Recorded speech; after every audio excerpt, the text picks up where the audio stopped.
Wish ಮಾಡಿದ್ದಾರೆ. ಹಾಗೆಯೇ Congress JDS ಎಲ್ಲ ಕಾರ್ಯಕರ್ತರಿಗೆ ಧನ್ಯವಾದ ಹೇಳಿದ್ದಾರೆ ಮಾಜಿ ಪ್ರಧಾನಮಂತ್ರಿ ದೇವೇಗೌಡರು. ಅವರ ಟ್ವಿಟರ್ನ ನೀವೀಗ ನೋಡ್ತಾ ಇದ್ದೀರಿ.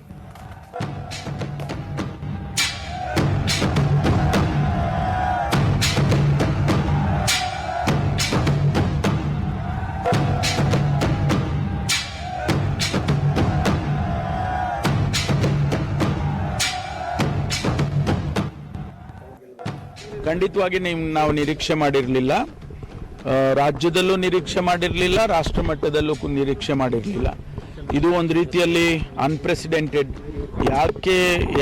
ಯಾಕೆ ಇಂತಹ ರಿಸಲ್ಟ್ಸ್ ಬಂದಿದೆ ಅಂದರೆ ನಮ್ಮ ದೃಷ್ಟಿಯಲ್ಲಿ, ಭಾರತೀಯ ಜನತಾ ಪಾರ್ಟಿಯ ದೃಷ್ಟಿಯಲ್ಲಿ ಬೇರೆ ಇರಬಹುದು, ಆದರೆ ನಮ್ಮ ದೃಷ್ಟಿಯಲ್ಲಿ ಯಾಕೆ ಈ ರೀತಿ ಫಲಿತಾಂಶ ಬಂದಿದೆ, ನಾವು ಎಲ್ಲಿ ತಪ್ಪು ಮಾಡಿದ್ದೇವೆ, ಎಡವಿದ್ದೇವೆ, ಜನಸಮುದಾಯಕ್ಕೆ ತಲುಪೋದ್ರಲ್ಲಿ ಏನಾದರೂ ನಾವು ತಪ್ಪು ಮಾಡಿದ್ದೀವ ಅನ್ನೋದು ಇದೆಲ್ಲ ವಿಶ್ಲೇಷಣೆ ಮಾಡಬೇಕಾಗುತ್ತೆ. ರಾಷ್ಟ್ರ ಮಟ್ಟದಲ್ಲಿ ನಮ್ಮ ಅಖಿಲ ಭಾರತ ಕಾಂಗ್ರೆಸ್ ಪಕ್ಷದ ಅಧ್ಯಕ್ಷರು ಶ್ರೀ ರಾಹುಲ್ ಗಾಂಧಿ ಅವರು ಇದನ್ನ ಸಭೆ ಕರೆದು ಚರ್ಚೆ ಮಾಡಿ ಬಹುಶಃ ಇದನ್ನ ಏನು ಕರೆಕ್ಟಿವ್ ಮೆಜರ್ಸ್ ಮುಂದಿನ ದಿನದಲ್ಲಿ ತಗೋಬೇಕು ಅದನ್ನ ಮಾಡ್ತಾರೆ ಅಂತ ನಾನು ಅಂದ್ಕೊಂಡಿದ್ದೇನೆ. ರಾಷ್ಟ್ರ ಮಟ್ಟದ ಈ ಥರ ಎಕ್ಸಿಟ್ ಪೋಲಲ್ಲೂ ನೋಡಿ ನಮಗೆ ಒಂಥರ ಆಶ್ಚರ್ಯ ಆಗಿತ್ತು.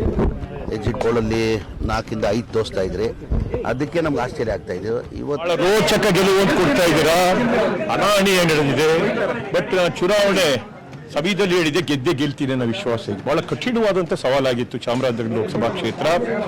ಕೊನೆಗೆ ನಾನು ಎಲ್ಲರ ಒತ್ತಾಯಕ್ಕೆ ಮಣಿದು ನಾನೇ ಅಭ್ಯರ್ಥಿಯಾಗಬೇಕು ಅಂತ ಬಯಸ್ತೇನೆ. ಚುನಾವಣೆಯಲ್ಲಿ ನಿಂತೆ ನನ್ನ ಅನುಭವ ಮತ್ತೆ ಇವತ್ತು ನಮ್ಮ ರಾಷ್ಟ್ರ ಮಟ್ಟದ ನಾಯಕರು, ರಾಜ್ಯ ಮಟ್ಟದ ನಾಯಕರು, ನಮ್ಮ ಹಿತೈಷಿಗಳು, ಅಭಿಮಾನಿಗಳು, ಕಾರ್ಯಕರ್ತರು ಎಲ್ಲರೂ ಕೂಡ ಹಗಲು ರಾತ್ರಿ ಶ್ರಮಿಸಿದ್ದಾರೆ. ಇದಕ್ಕೆ ಸ್ಪಂದಿಸಿ ನಮ್ಮ ಮತದಾರರು ನನಗೆ ಜಯವನ್ನು ಕೊಟ್ಟಿದ್ದಾರೆ. ಅವರಿಗೆ ಮೊಟ್ಟ ಮೊದಲನೇದಾಗಿ ಅವರಿಗೆ ಮತದಾರರಿಗೆ ನನ್ನ ಕೃತಜ್ಞತೆಗಳನ್ನು ಅರ್ಪಿಸ್ತೇನೆ. ಮತ್ತು ಇದಕ್ಕೆ ಕಾರಣಕರ್ತರಾದಂಥ ಎಲ್ಲ ಹಿತೈಷಿಗಳು, ಅಭಿಮಾನಿಗಳು, ಕಾರ್ಯಕರ್ತರು ಅವರು ರಾತ್ರಿ ಶ್ರಮಿಸಿದ್ದಾರೆ. ಅವ್ರಿಗೂ ಕೂಡ ನನ್ನ ಹೃತ್ಪೂರ್ವಕವಾದಂಥ ನನ್ನ ಅಭಿನಂದನೆಗಳನ್ನು ಸಲ್ಲಿಸ್ತೇನೆ. ಕುತೂಹಲ ಇತ್ತು, ನನಗೂ ಕುತೂಹಲ ಇತ್ತು, ನಿಮಗೂ ಕುತೂಹಲ ಇತ್ತು. ನಾನು ಸ್ವಲ್ಪ ಎಷ್ಟು ಅಂತರದಿಂದ ಗೆಲ್ತು. ಬಹಳ ಕಠಿಣವಾದಂಥ ಕ್ಷೇತ್ರ ರೀ ಅದು. ನಾವು ಒಂದು 15ರಿಂದ 20 ಸಾವಿರ ಒಳಗಡೆ ಗೆಲ್ಲಬಹುದು ಅನ್ನೋದಿತ್ತು ನನ್ನ ಮನಸ್ಸಿಗೆ, ಅಷ್ಟು ನನಗೆ.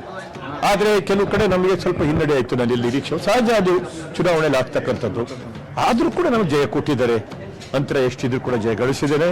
ಬಹಳ ಸಂತೋಷ. ಮತದಾರರು ಮತ್ತೊಮ್ಮೆ ನಿಮ್ಮ ಅಭಿನಂದನೆಗಳನ್ನು ಸಲ್ಲಿಸ್ತಾರೆ. ಉಪಚುನಾವಣೆಯಲ್ಲಿ ಸೋಲಿಸಿದವ್ರನ್ನ ನಿಮ್ಮನ್ನ ಎಲ್ಲರನ್ನೂ ಸೋಲಿಸಬೇಕು, ಅದೊಂದು ಒಬ್ಬರು ಬಾಕಿ ಇದ್ದಾರೆ ಅಂತ ಹೇಳ್ತಿದ್ರಿ.